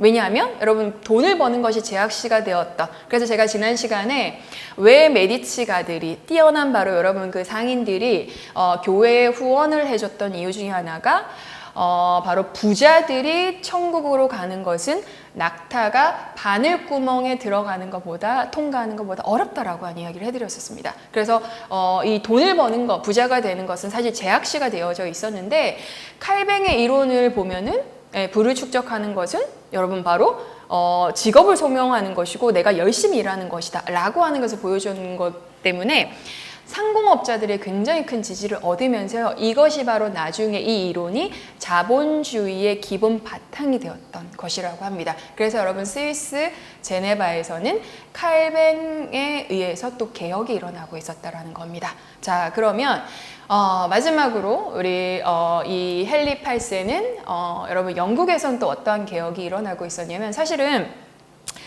헨리 8세의 바로 개혁은요, 개혁이라기보다는 어떻게 보면은 여러분 정치적인 바로 개혁이라고 볼 수가 있겠습니다. 헨리 8세 하면요, 6명의 부인이 있었죠. 대단하죠, 여러분. 6명의 이 부인들이 바로 헨리 8세의 바로 부인인데, 그래서 이 종교개혁은요, 사실상 자신의 이혼을 정당화하기 위해서 오늘날의 영국의 바로 국교인 성공회가 카톨릭에서 분리해 나왔던 겁니다. 여러분, 그래서 서울에 또 성공회 성당이 있죠. 네, 굉장히 그 이쁜, 그 고풍스러운 바로 그 성당이 바로 성공회 성당인데, 이 성공회라고 하는 이 카톨릭에서 또 분리해 나갔던 바로 이 영국의 종교는요, 헨리 8세는 첫 번째로 결혼했던 바로 그 여인이 이 캐서린입니다. 캐서린은 사실은 자신의 형의 부인이었었거든요. 그리고 스페인의 공주였었습니다. 근데 우리 또 아버지가 여러분 헨리 7세인데 그 장미 전쟁을 종식시킨 원래 형인 아더가 결혼을 하자마자 바로 여러분 5개월 뒤에 원인 모를 병으로 죽어요. 그런데 이혼을 한 왜 형수와 헨리 8세가 결혼을 했냐면요. 여러분 스페인의 공주입니다. 정략 결혼이거든요. 그리고 그때 나이가 캐서린은 14살밖에 되지 않았대요. 돌려보내자니 나이도 너무 어리고 그리고 스페인의 공주고 그래서 헨리 8세 바로 아더의 동생인 헨리 8세하고 결혼을 해요. 근데 여러분 이게 카톨릭 교리상 맞는 걸까요? 당연히 안 맞죠. 근데 그때 당시 교황인 율리우스 2세 교황이 바로 이것을 또 인정해주는 쉽게 말해서 여러분 특별 교리를 만들어서 이들의 결혼을 인정시켜줍니다. 그렇게 해서 결혼을 했어요, 여러분. 결혼을 했는데 헨리 8세와 캐서린의 결혼 생활은 별로 행복하지도 않았고 결정적으로 이혼을 하게 된 이유는 바로 무엇이었냐면은 헨리 8세의 바로 왕위를 계승시켜줄 아들을 못 낳았어요. 못 낳은 건 아니에요. 낳았는데 두 아들 모두 다 죽었습니다. 그래서 결국은 아들이 없었어요. 그래서 그 사이에 이 헨리 8세는 그 궁에 있었던 시녀인 바로 또 아름다운 이 두 번째 엠블린을 흠모하게 돼요. 자, 그러니 엠블린하고 결혼하고 싶습니다. 하지만 스페인 공주인 캐서린과의 결혼을 깨야만 되는 거거든요. 예, 근데 여러분 카톨릭에서는 사실상 이혼도 제약시 된다는 거 아시죠? 그래서 이 헨리 8세는 자신의 이혼을 교황청의 허락을 받기 위해서 당시의 교황님인 바로 클레멘트 7세에게 원래부터 나의 결혼은 이 캐서린과의 결혼은 안 되는 것이었다 라는 거 무효화시켜 달라는 거예요. 너무 웃기죠, 여러분. 그래서 당연히 여러분 클레멘트 7세가 허락을 해주었냐고요. 이유는 뭐였냐면 아까 캐서린은 제가 스페인의 공주라고 말씀을 드렸습니다. 그리고 신성 로마 제국의 황제인 까르롯의 이모이기도 했었어요. 교황과 클레멘트 7세 교황과 까르롯에는 우호적인 관계였었고요. 당연히 이혼을 허락해 준다라는 것은 신성 로마 제국의 이제는 그렇게 되는 관계였기 때문에 이러지도 못하고 저러지도 못하는 그런 상황에 그냥 가만히 있었습니다. 자, 그래서 기다리다 못해 헨리 8세는요 수도사와 함께 자신의 바로 이 이혼을 여러분들도 하기 위해서 로마, 나는 이제 그러면 로마와 단절하겠다. 이제는 더 이상 교황의 어떠한 것도 간섭을 받지 않겠다라고 해서 이제 우리 영국은 수장령이다라고 하는, 그래서 수장령이라고 하는 건 여러분 우두머리는 이제는 왕에 의해서 다 이 종교도 이루어진다라는 1534년에 수장령이라는 것도 발표를 해서 종교 개혁이라는 것을 여러분 바로 단행을 하게 됩니다. 그래서 어떻게 보면 여러분 자신의 이혼을 여러분 성립시키기 위해서 카톨릭에서 지금의 영국의 성공회가 이렇게 분리해 나갔다라고 보시면 됩니다. 자, 이렇게까지 해서 여러분 결혼을 한 바로 헨리 8세. 그러면 엠블린하고 행복하게 살아면 되잖아요. 그런데 또 엠블린하고도 또 아들을 못 낳는다라고 하는 이유만으로 여러분 엠블린 나중에 처형을 당합니다. 그래서 여러분 이 6명의 부인들은요, 2명은 이혼당하고 헨리 8세로부터 2명은 아까 엠블린이 여러분 간음죄로, 이것도 사실 그 음모론이었었거든요. 예, 그래서 이런 걸로 인해서 2명의 또 부인은 처형당하고요. 예, 이렇게 해서 여러분 6명의 여자와 결혼을 했었던 바로 그 인물이 바로 헨리 8세였었습니다. 그래서 이 헨리 8세의 이 종교가 분리되어 나가는 것을 안타깝게 생각을 했겠죠, 여러분. 로마 교황청에서는요, 카톨릭에서는. 그래서 우리 베드로 성당에 가면은 그 이후에 클레멘트 7세 교황 이후에 바로 이 알렉산더 7세라고 하는 교황이 있는데요. 이 기념비 아래에 보면은 4명의 이렇게 여신상이 있습니다. 그 진리, 박애, 뭐 종교와 이런 이제 여신들을 뜻하는 바로 그런 모습으로 이렇게 지금 조각이 되어져 있는데, 여기 우리가 바라봤을 때 오른쪽에 머리를 이렇게 갸우뚱하고 있는 바로 이 여신이 바로 종교를 나타내는 여신이래요. 근데 그 종교의 여신상 아래에는 지구가 이렇게 하나 있고, 그 지구에 정확하게 어느 한 나라를 바로 대못으로 누르고 있거든요. 네, 그래서 로만 카톨릭에서 분리해 나간 그 영국이 점점 떠오르는 것을 바로 이렇게 저지시키기 위한, 그리고 어떻게 보면 또 로마 카톨릭에서 분리해 나간 바로 이것을 또 안타깝게 여긴 것에 대한 것이 이렇게 또 나타나져 있는 것이라고 볼 수가 있겠습니다. 그래서 여러분 당시에 이러한 종교개혁 시대에 살았었던 바로 우리 또 신의 예술가인 바로 미켈란젤로의 최후의 심판에서도 보시게 되면은, 여기 그림이 바로 여러분 최후의 심판, 천국과 그 아래 지옥이 있고, 제가 아까 말씀드린 바로 이 카톨릭의 교리로 여기가 바로 연옥이에요.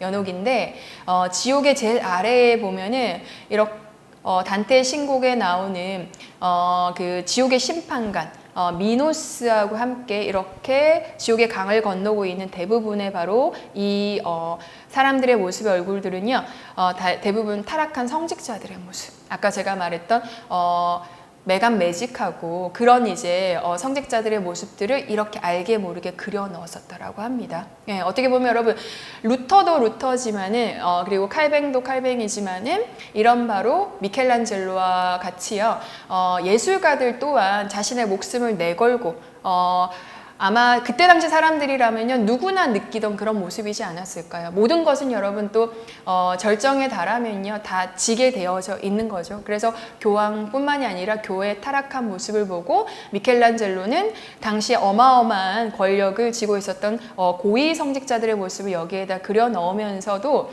자신의 모습은 이렇게 표현을 했다라고 합니다. 이렇게 살 가죽이에요. 그래서 나는 이렇게라도 이 세상이 바뀌기를 원하고, 내가 그래서 이것으로 인해서 만약에 어떠한 일을 당하더라도 나는 이렇게 죽을 각오도 하고 있다라는 것을요. 그래서 여러분 이런 신학자들 뿐만이 아니라 또 예술가들 또한 이런 바로 서서히 개혁의 당시의 모습들은 여러 가지 면에서 이렇게 나타나고 있었다라는 것입니다.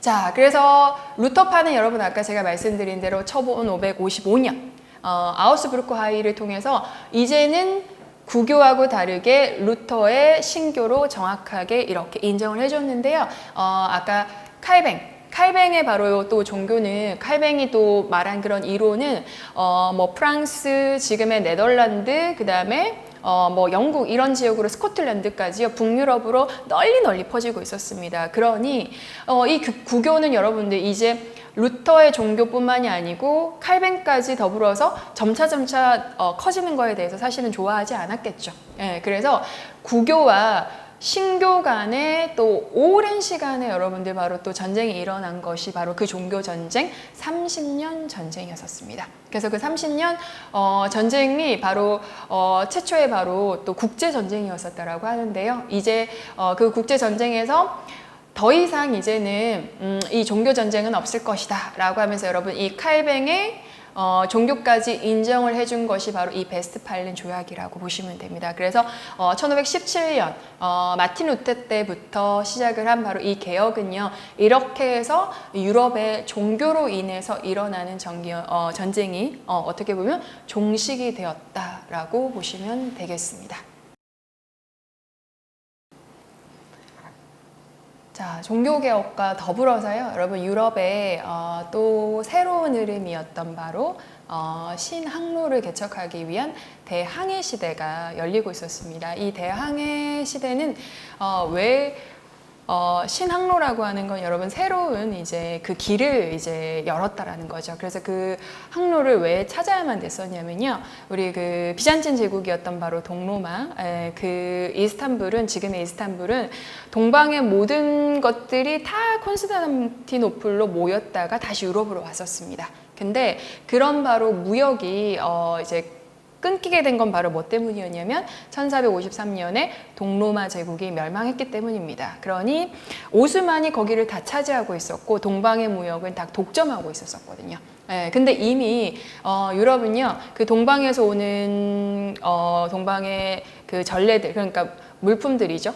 대부분 바로 동방에서 건너온 뭐 차라던가, 그 다음에 동방에서 건너온 도자기, 자기들, 그 다음에 동방에서 특히 바로 건너온 또 향신료, 이런 것들이 이 유럽인들이 품위 있게 생활을 하는 것에 굉장히 중요했었고요.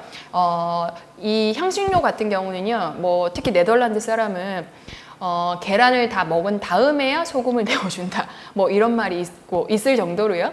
그래서 이 향신료라고 하는 건 그때 당시에는 굉장히 고급스러운 사치품이었습니다. 그러니 품위 있게 무언가를 먹는다라던가 누구를 대접한다라거나 이런 거에 있어서 굉장히 많은 수요가 늘어나고 있었는데 그게 모든 게 끊겨버렸다라는 거예요. 그러니까 이제 더 이상 육로로는 동방을 갈 수 없었다라는 겁니다. 그래서 다른 새로운 바로 그 항로를 찾아야만 됐었던 바로 그게 여러분 신항로 개척이었었고요. 그 시대를 대항해 시대라고 이야기를 합니다. 그래서 신항로를 찾아야만 됐던 이유 중에 하나는 제가 좀 전에 이야기해드린 대로 동로마 제국이 1453년 바로 정복을 당하고 그리스 아테네까지 전부 다 여러분들 이렇게 정복을 다 담아하면서 아예 동방으로 가는 길이 끊겼기 때문에 그 길을 찾아야만 됐었다라고 하는 그런 이제 이유였었고요. 그리고 지중해 교역이 이제 끊어지다 보니까 이제 그 지중해 무역을 이제 대서양으로 바꿔야만 됐었던 바로 이유이기도 했었습니다. 네, 그리고 항해를 할 수 있었던 또 이유 중에 하나가 뭐였냐면요. 과학적인 것들이 그때 나오고 있었던 거죠. 바로 나침반이요. 여러분, 나침반은 중국에서 이제 유럽으로 들어와서는요, 그 이탈리아 같은 경우에는 그 지중해 교역을 할 때부터 나침반을 사용을 하고 있었었는데, 그래서 뭐 피사부터 여러분들 또 아말피 해안이라던가, 그리고 베네치아, 제노바 이런 바로 지중해하고 인접해 있는 바로 도시들이 당시 지중해 무역을 아주 활발하게 할 수 있었던 이유도 바로 이 중국에서 건너온 바로 나침반이 그 나침반을 가지고 항해를 할 수 있었던 바로 이런 과학적인 것들이 여러분 만들어졌었기 때문이라고 합니다. 그리고 또 하나인 항해술이요. 그래서 이 항해술은 바로 배를 타고 나갈 수 있는 그 기술을 여러분 말하는 거죠. 그래서 이런 것들이 또 받쳐줬던 거고요. 그리고 당시 사람들의 생각은 이 바다로 나간다라는 것은 굉장히 위험하다고 생각을 했었습니다. 왜냐하면 지구는 어떻다라고 생각을 했었냐면 당시 유럽인들은 지구는 이 여러분 지금 자료처럼 네모나라고 생각을 했어요. 왜냐하면 육지가 평평하니까 바다는 분명히 네모날 것이다. 그래서 언젠가 가게 되면은 배를 타고 가다가 지구는 이렇게 네모나니까 추락하게 될 거다라고 이런 생각을 가지고 있어서요. 배를 타고 멀리 나간다라는 생각은 감히 할 수가 없었다라고 합니다. 그런데 이 시기에요. 바로 갈릴레오부터 시작해서 이런 과학자들이 지구는 태양 주변으로 돈다. 여러분 바로 지구 구형설이라고 하는 게 나오기 시작을 하고 이것을 거의 여러분들 당시에 100% 믿고 있던 사람이 누구였었냐면요. 가장 먼저 항해를 시작한 이탈리아의 크리스토포 바로 콜럼부스였었습니다. 그래서 저는 어렸을 때 그래도 콜럼부스의 대항해 이런 거 대탐험 이런 거 많이 봤었던 것 같은데요. 그래서 그 신항로를 가장 먼저 개척하기 위해서 탐험을 했던 바로 인물이 제노바 출신의 바로 이 콜럼부스입니다. 그리고 이 콜럼부스는요, 어렸을 때부터 어떤 책을 읽어서 꼭 한 번은 동방에 가고 싶었냐면은 베니스의 여러분 상인이었던 13세기에 마르코 폴로라고 한 인물이에요.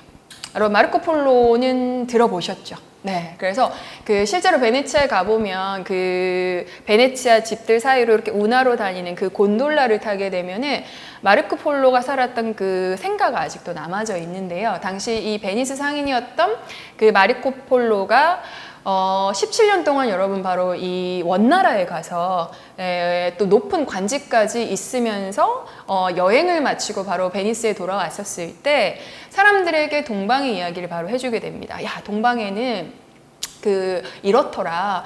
우리와 다른 모습이 거기에는 있더라. 라고 이렇게 이제 자기의 바로 이제 우리 또 여행 갔다 오면 여러분 막 이렇게 여행담을 이렇게 이야기를 하게 되잖아요. 이 마르코 폴로도 똑같았었습니다. 근데 사람들이 마르코 폴로의 말을 믿었을까요? 왜냐하면 오랜 여행을 하고 돌아왔던 터라 여러분들도 유럽 배낭여행하고 나시면 지금의 이 몰골이 아니잖아요. 예, 그러니 아무리 부자였었던 여러분 바로 이 마르코 폴로의 그 누추한 행색을 보고 사람들이 아니 저 사람 무슨 말을 하는 거야? 왜냐하면 이 유럽인들에게 여러분 그 중국이라고 한 땅, 그 다음에 동방이라는 땅은 마치 마르코 폴로가 저기 외계인을 만나고 온 것과 사실은 똑같은 거였었어요. 그렇게 믿지 못하고 있었는데 바로 이 마르코 폴로는 원나라의 황제로부터 받은 금은보화를 주머니에서 꺼내게 됩니다.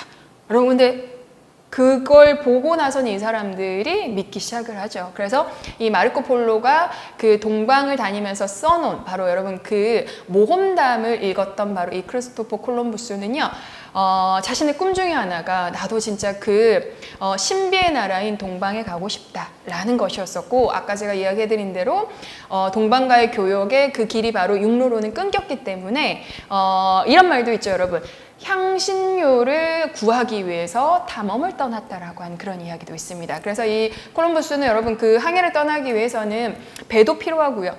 혼자서는 갈 수 없잖아요. 그래서 그 지원을 받기 위해서 가장 먼저 찾아갔던 나라가 바로 포르투갈이었습니다. 하지만 포르투갈은요 이미 벌써 다른 탐험대를 이렇게 꾸리고 있었기 때문에 콜럼버스에게는 지원을 못 해준다고 합니다. 그래서 두 번째 어느 나라를 찾아가게 됐냐면 바로 에스파냐, 지금의 스페인입니다. 스페인은요 바로 옆에 있는 바로 이 포르투갈에게 뒤질 수 없다. 우리가 먼저 신항로를 개척해야 된다라고 하면서 이 콜럼버스의 계획을 지원을 해줬던 게 바로 스페인의 이자벨라 여왕이었습니다. 그때 당시 그래서 배의 세척과 함께요 대원들의 100명을 지원을 해주면서 이 콜럼버스는 바로 항해를 떠나기 시작을 합니다. 여러분 어떻게 보면 지금으로 보자면요 아무것도 모른 채예요. 아까도 이야기해드린 대로 지구는 분명히 네모다라고 믿었었는데 콜럼버스는 지구는 둥그니까 서쪽으로 가게 되면은 분명히 우리가 찾고자 하는 인도의 땅이 나올 것이다. 그래서 인도의 땅을 찾아서 나서게 되는데 한 달이 지나도 여러분 나오지 않고요.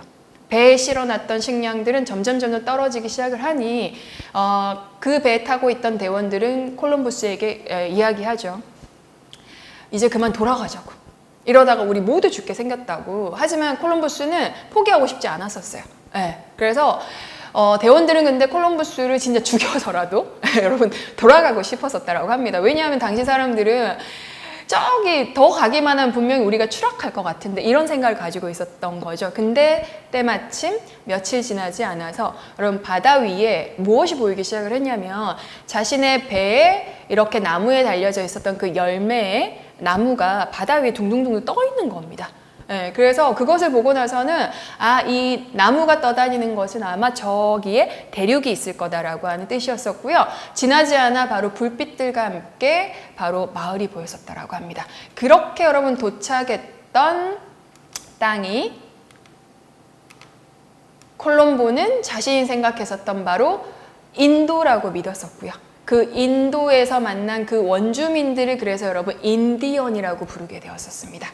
이 콜럼버스는 첫 번째는 그래서 이렇게 항해를 떠나 거기서 가져온 것들은 아무것도 없었고요. 돌아와서 스페인의 이자벨라 여왕에게 여행단만 막 늘어났대요. 네, 그리고는 이제 두 번째 항해와 세 번째 항해와 네 차례 항해를 떠나면서도 여러분들 그는 죽을 때까지도 자신이 찾은 바로 이 대륙을 인도라고 믿었는데 여러분 우리가 알고 있다시피 이 땅은 여러분 인도가 아니었었죠. 네, 그래서 이 땅은 바로 지금의 브라질이 위치하고 있는 여러분 바로 남미의 땅이었었던 겁니다. 그래서 이 이후에요, 여러분 이 콜럼부스를 이어서 또 항해를 했던 사람이 이 아메리고 베스푸치라고 하는 항해사였었습니다. 이 사람은 딱 콜럼버스가 간 그곳을 보니까 인도가 아닌 것을 알았어요. 그래서 이후에 7년 뒤에 아메리고 베스푸치는요, 여기는 바로 아메리카 대국이다, 다른 신대륙이다 라고 하면서 여러분 신대륙이라고 하는 것을 본인이 먼저 여러분들 쉽게 말해서 여러분 상표 등록을 해버리는 겁니다. 네, 그래서 찾은 거는 콜럼부스인데 오늘날의 여러분들 아메리카의 대륙은 바로 그 두 번째 항해를 했던 바로 아메리고 베스푸치 이름에서 나온 게 그 신대륙의 땅 이름인 바로 아메리카라고 보시면 되겠습니다. 어떻게 보면 콜럼부스는 되게 억울할 것 같기는 한데 죽을 때까지 콜럼부스는 인도에 가는 게 꿈이었었기 때문에 자신이 찾은 그 바로 땅이 인도라고 믿고 여러분 죽었었다라고 합니다. 그래서 이 콜럼부스 뒤를 이어서요, 콜럼부스가 항해를 갔다 오니까 두 번째로 또 이 포르투갈에 다시 항해를 떠났었던, 그래서 여러분 이제 콜럼부스는 인도는 찾지는 못했잖아요. 그래서 인도를 찾은 사람이 바로 바스코다 가마라고 해서 인도를 가기 위해서요, 어디를 건너가는 것으로 여러분 이 사람은 항해를 떠나게 되냐면 아프리카입니다. 아프리카. 그래서 근데 아프리카의 희망봉을 건너가야 되는데 왜 당시 여러분 유럽인들은 아프리카의 그 최남단에 있는 곳을 희망봉이라고 불렀냐면 언젠간 한번 가보고 싶어서요. 근데 못 갔었어요. 왜냐하면 유럽인들에게는 그 희망봉이라는 곳은 굉장히 파도가 심하고 그래서 난파선이 될 가능성도 높았고요. 그리고 아프리카의 최남단이다 보니까 거기에 바닷물은 굉장히 뜨겁대. 그리고 거기는 괴물이 살고 있어서 거기 가면 다 죽는데 이런 여러분 소문이 돌고 있었다라고 합니다. 그래서 언젠가는 거기에 가보고 싶어서 그곳의 이름을 희망봉이라고 불렀었다라고 합니다. 그렇게 해서 바스코는요 실제로 이런 바로 소문이 떠돔에도 불구하고요 목숨을 걸고 바로 이렇게 아프리카를 건너서 바로 여러분들 인도에 사실은 도착을 했던 인물은 콜럼부스가 아닌 바로 여러분 이 바스코 다 가마였다라고 합니다. 자, 그래서 콜럼부스에 의해서 그 다음에 바스코 다 가마에 의해서 그리고 세 번째는요 이제 그 에스파냐의 마젤란이요 아예 세계 일주를 하게 됩니다.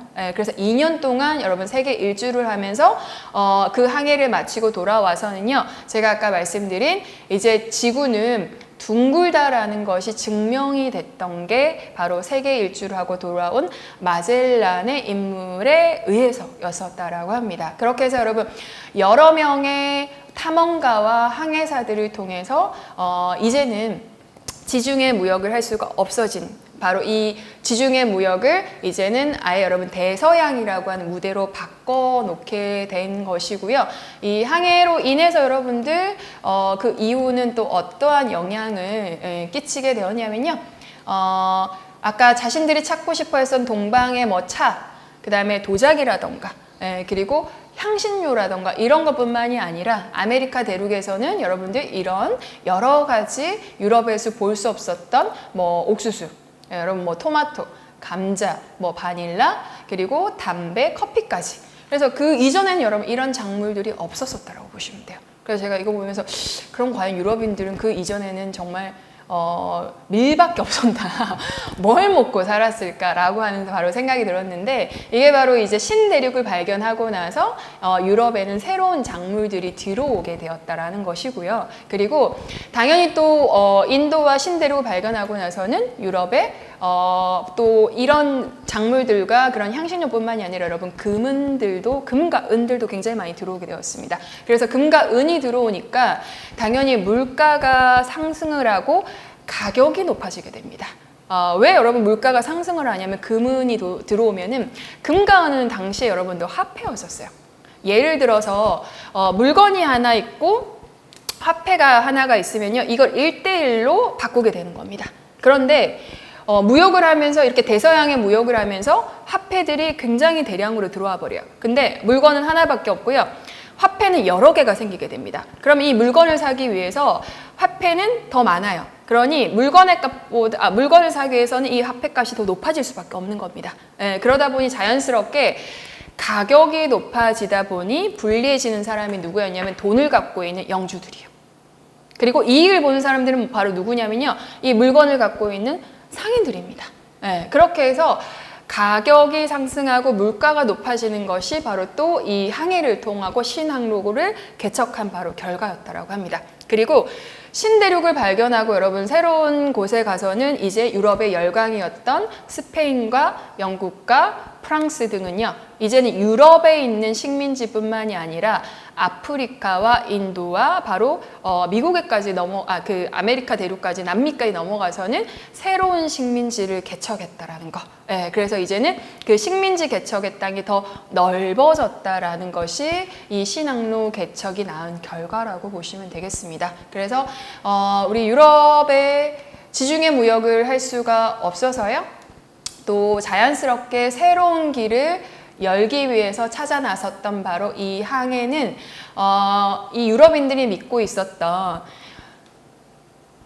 유럽과 그 다음에 동방만 있을 줄 알았는데 여러분 그 사이에 바로 아메리카 대륙이 있다는 것을 바로 발견했었던, 역사적으로 굉장히 중요했던 바로 역할이 또 이 항해 신항로를 개척했었던 바로 결과라고 볼 수 있겠습니다. 그래서 우리 종교개혁과 더불어서요, 이 항해 시대인 신항로를 개척했었던 바로 이 모습까지 우리가 보게 되었는데, 오늘 여러분들 이제 보신 이런 역사적인 흐름은 이제 유럽의, 여러분 아까 제가 그 유럽의 분기점을 알려드렸던 중세와 그 고대와 중세와 그리고 바로 마지막 근대, 그리고 여러분 지금의 현대까지 이어질 수가 있겠죠. 그래서 그 가운데서 근대의 탄생이 되었던 바로 너무나 중요했던 사상이자 여러분들 바로 또 우리에게까지도 지금까지도 회자되고 있는 바로 이 르네상스였었고요. 그 다음에 이 종교, 바로 로마가 멸망하고 나서는 그 유럽에 너무나 많은 영향을 끼치고 굉장히 중요하게 자리를 잡았었던 바로 이 종교 개혁이 또 근대를 탄생시켰었고요. 그리고 바로 그 이전에는 볼 수가 없었던 바로 과학의 혁명이 일어나서요. 그래서 이런 세 가지의 큰 여러분 키워드로 유럽에도 근대가 탄생이 되었다라는 것을 여러분들 이렇게 알아보는 시간이었습니다. 그래서 우리 지금까지 3회에 걸쳐서요, 우리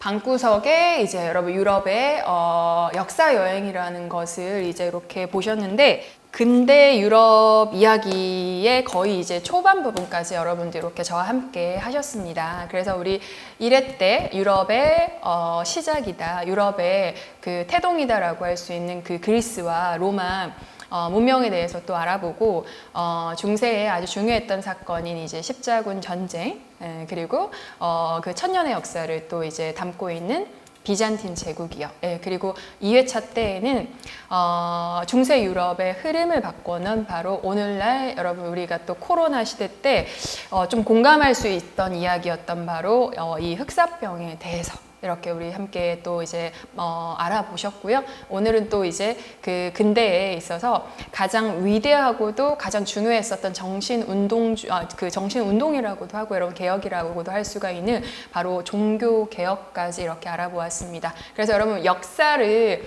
공부해 보면요 참 재미난 게 지금 우리가 살고 있는 이 시기와 이렇게 한번 비교를 해보면요 무언가 되풀이되고 있는 것 같고 굉장히 비슷하다라고 하는 느낌이 드는 그런 역사들이 있습니다. 그래서 여러분 되풀이되고 순환은 되지만요 그 역사가 절대로 똑같을 수는 없습니다. 그래서 우리가 지나온 과거를요 되짚어 보는 것은 분명히 개혁이 일어나는 시기예요. 그 다음에 우리가 지지난 시간에 알아보았던 그 찬란한 여러분 제국의 역사를 갖고 있는 로마도 그렇고요 그리스도 그렇고 중세를 겪어오면서 그들이 갖고 있었던 바로 이 뛰어난 것도 있었지만 분명히 과오도 있습니다. 그래서 이제 역사를 우리가 되짚어 본다라는 것은 그것을 통해서 우리가 지금 그때와 비슷한 바로 똑같은 과오를 겪지 않기 위해서 한번 과거에 사람들이 살았던 시간을 우리가 한번 되짚어 본다라고 이렇게 생각을 해주시면 좋을 것 같습니다. 그래서 여러분들이 이렇게 저하고 함께 공부한 알아본 이 유럽사를 통해서 다음에 여행을 가셨을 때요 이 역사를 알고 또 여행을 하면은 아마 더 알찬 여행이 되지 않을까 싶습니다. 그래서 이제 저는 1, 2, 3회차로 역사편은 이제 여러분들이 이렇게 마무리를 하지만 유럽은 이 역사와 여러분 또 종교와 그리고 미술과 뗄래야 뗄 수 없는 관계죠. 그래서 이제 2차 강연이 이제 또 재미난 미술의 이야기로 여러분들 이어지니까요. 계속해서 즐거운 여러분 강의가 되도록 여러분은 제가 꼭 바라도록 하겠습니다. 그래서 다음에 여러분 또 만나 뵙기를 바라고요. 1, 2회, 3회 때까지 이렇게 즐겁게 여러분들 강의를 들어주셔서 너무나 감사드립니다. 저는 유로 자전거 나라의 김성희 가이드였었습니다. 감사합니다.